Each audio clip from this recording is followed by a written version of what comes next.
السلام علیکم، میرا نام ہے اقصیٰ خان۔ سابق اسپیکر قومی اسمبلی اور مسلم لیگ نون کے رہنما سردار ایاز صادق کو بھی کرونا وائرس ہو گیا۔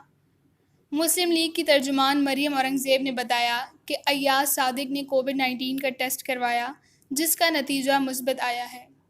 مریم اورنگزیب نے بتایا کہ کرونا وائرس کی تصدیق ہونے کے بعد ایاز صادق نے خود کو گھر میں قرنطینہ کر لیا ہے۔ چیئرمین سینیٹ صادق سنجرانی نے ایاز صادق کو فون کر کے ان کی خیریت دریافت کی اور جلد صحتیابی کے لیے دعا کی۔ ایاز صادق نے خیریت معلوم کرنے پر چیئرمین سینیٹ کا شکریہ ادا کیا۔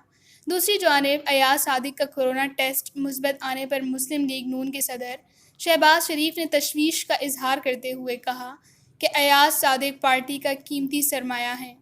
وہ پارٹی کے بااعتماد، نظریاتی اور وفادار ساتھیوں میں شمار ہوتے ہیں۔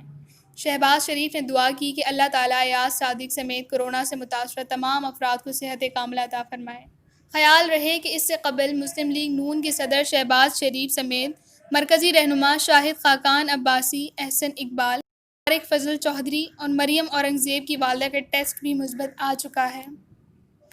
ملک میں آج اب تک کورونا سے مزید 53 اموات اور 2428 نئے کیسز رپورٹ۔